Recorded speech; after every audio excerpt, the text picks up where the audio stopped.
जय हिंद मित्रांनो, आपल्या यूट्यूब चॅनलवर मी सर्वांचं मनापासून स्वागत करत आहे। आजच्या या व्हिडिओच्या माध्यमातून आपण शिक्षक भरती संदर्भामध्ये आजच्या तारखेला पवित्र पोर्टलवर एक न्यूज बुलेटिन प्रसिद्ध करण्यात आलेला आहे। त्यामध्ये बऱ्याच अभियोग्यताधारकांच्या शंकांचे समाधान किंवा निराकरण करण्याकरिता प्रयत्न करण्यात आलेला आहे। अतिशय व्यवस्थित पद्धतीने स्पष्टीकरण या ठिकाणी देण्यात आलेलं आहे। त्याविषयी आपण सविस्तर माहिती या व्हिडिओच्या माध्यमातून जाणून घेणार आहोत। परंतु तत्पूर्वी आपण जर चॅनलवर नवीन असाल तर आमचे चॅनल सबस्क्राइब करा, साइडचा जे बेल आयकॉन आहे त्याला देखील प्रेस करा, जेणेकरून शिक्षक भरतीच्या संदर्भामधल्या कोणत्याही माहितीची अपडेट आपल्याकडून मिस होणार नाही। चला तर मित्रांनो, बघूया ते न्यूज बुलेटिन काय आहे। बघा, आजच्या तारखेला म्हणजे 29 फेब्रुवारी 2024 ला शिक्षक पद भरतीच्या संदर्भामध्ये एक प्रसिद्धीपत्र प्रसिद्ध करण्यात आलेला आहे। त्यातून आपण एक मुद्दा, ज्याचा विषय त्यांनी पहिला मुद्दा दिलेला आहे प्राधान्यक्रम। या मुद्द्याबाबत प्राधान्यक्रम भरण्यास कोणत्याच प्रकारची मर्यादा नव्हती, त्यामुळे 200हून अधिक प्रेफरन्सेस सुद्धा बऱ्याच उमेदवारांनी भरलेले आहेत। प्राधान्यक्रम कसे भरायचे याच्या स्पष्ट सूचना प्रेफरन्सेस भरण्यापूर्वीच 5 फेब्रुवारी 2024 म्हणजे प्राधान्यक्रम भरण्यापूर्वी दिलेले आहेत। त्यामुळे गुण आणि अर्हता याचा मेळ घालूनच निवड यादी प्रसिद्ध करण्यात आलेली आहे। आता प्रेफरन्सेसच्या संदर्भामध्ये जो गैरसमज होता तो यातून दूर होतो आहे। आता काय झालेलं आहे की ज्यांना अधिक मार्क होते त्या उमेदवारांनी लिमिटेड प्रेफरन्सेस दिले आणि त्यांचं दुर्दैव म्हणा की त्या ठिकाणी त्यांनी ज्या 2-3 ठिकाणी जर का त्यांनी प्रेफरन्सेस दिले असेल, म्हणजे लॉक केले असेल, तर त्या ठिकाणी जर त्यांच्यापेक्षा जास्त मार्कांचा उमेदवार निवडला गेला तर त्यांची निवड झालेली नाही। इव्हन त्याने जर का सर्वच्या सर्व प्रेफरन्सेस लॉक केले असते तर त्या उमेदवाराची निवड 100% झाली असती, परंतु त्याने कमी प्रेफरन्सेस सिलेक्ट केल्या कारणाने त्याची निवड झालेली नाही। त्यामुळे यामध्ये आयुक्त कार्यालयाची कोणतीही चूक नाही, कारण प्रेफरन्सेस लॉक करण्यासंदर्भामध्ये कोणत्याही प्रकारची मर्यादा नव्हती। काही उमेदवार मी असेही ओळखतो आहे ज्यांना 800 प्रेफरन्सेस आले होते आणि त्यांनी 800 पैकी 800 प्रेफरन्सेस लॉक केले होते। हा एक गैरसमज जर अभियोग्यताधारकांच्या मनामध्ये असेल तर तो या ठिकाणी दूर करण्यात आलेला आहे। दुसरा मुद्दा या ठिकाणी देण्यात आलेला आहे टीईटीच्या संदर्भामध्ये। आता त्या बाबतीमध्ये त्यांनी काय सांगितलं आहे की टीईटी ही अर्हता परीक्षा आहे, हे सर्वश्रुत आहे आणि मूळ जाहिरातीमध्ये नमूद देखील आहे। अर्हता परीक्षेमध्ये सवलत घेतली की खुल्या जागेसाठी पात्र होत नाही। ही बाब सर्वोच्च न्यायालयाने तर निर्गमित केलीच आहे, परंतु महाराष्ट्र शासनाच्या सर्व निवड प्रक्रियांमध्ये अनुसरण्याची जी कार्यपद्धती आहे त्यामध्ये कोणत्याही विभागाची यादी जर आपण पाहिली तर ही बाब स्पष्ट होणार आहे। म्हणजे हा नियम फक्त शिक्षक भरतीमध्येच लागू झालेला नाही, तर महाराष्ट्र शासनाच्या इतर जे डिपार्टमेंट्स आहेत त्या डिपार्टमेंट्समध्ये देखील हीच बाब किंवा हीच अट जी आहे ती लावण्यात आलेली आहे। अशा प्रकारचं स्पष्टीकरण या न्यूज बुलेटिनमध्ये करण्यात आलेलं आहे।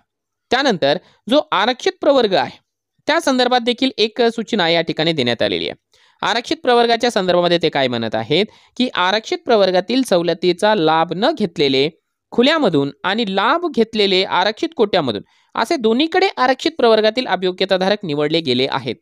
जर आणि त्यांनी बोल्डमध्ये केलंय बघा, जर तुम्ही पाहत असाल तर ज्या बाबीवरती ठळक या ठिकाणी बोल्ड गोष्टी सांगण्यात आलेल्या आहेत त्याच्यावरती आपल्याला जोर देऊन या ठिकाणी बघावं लागणार आहे। त्यामध्ये काय सांगत आहे ते की निवड यादी पाहता एकूण भरतीमध्ये मूळ खुल्या प्रवर्गातील उमेदवारांपेक्षा आरक्षित प्रवर्गातून खुल्या प्रवर्गात निवड झालेल्या उमेदवारांची संख्या दुपटीहून अधिक आहे।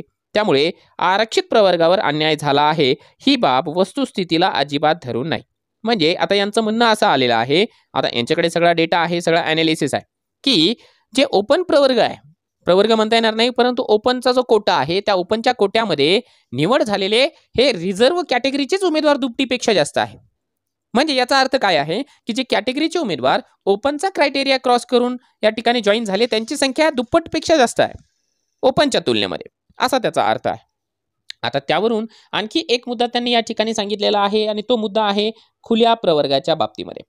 आता तो मुद्दा काय आहे तर ज्या प्रवर्गामध्ये ज्या व्यक्तीचा समावेश होणे कायदेशीर अनुज्ञेय आहे त्या सर्वांचा समावेश करण्यात आलेला आहे।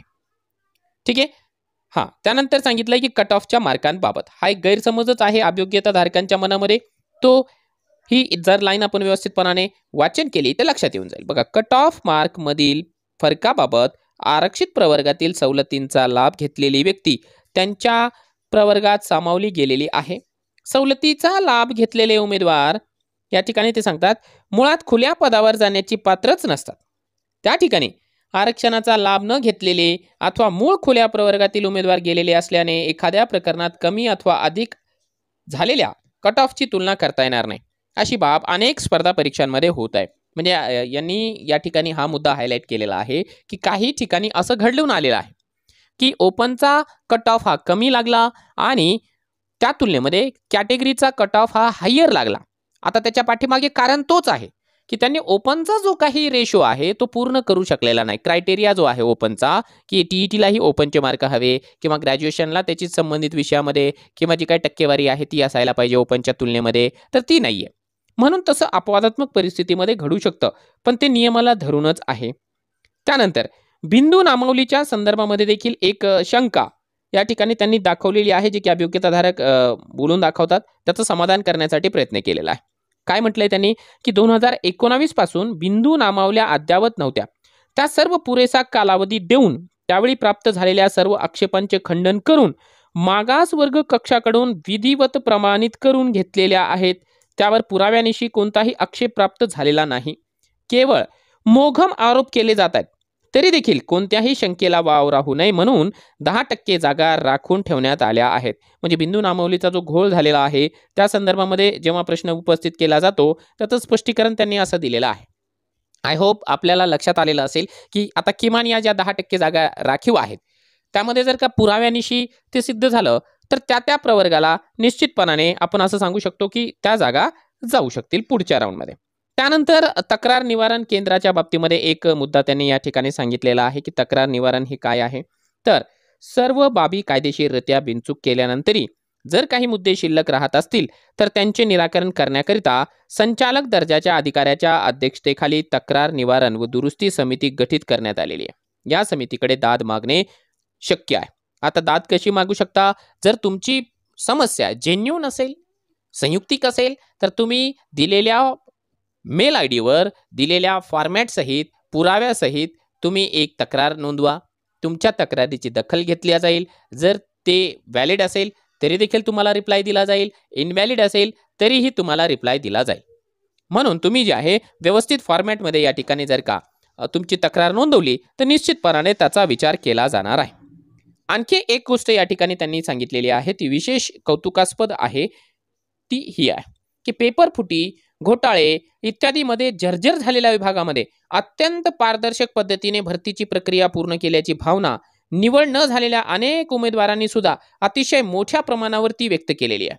म्हणजे आयुक्त महोदयांनी या सगळ्या बाबींची या ठिकाणी नोंद घेतलेली आहे की पेपर फुटी असेल किंवा इतर जे घोटाळे आहे त्यामुळे शिक्षण विभाग बदनाम झाला होतो मध्यंतरीच्या कालावधीमध्ये.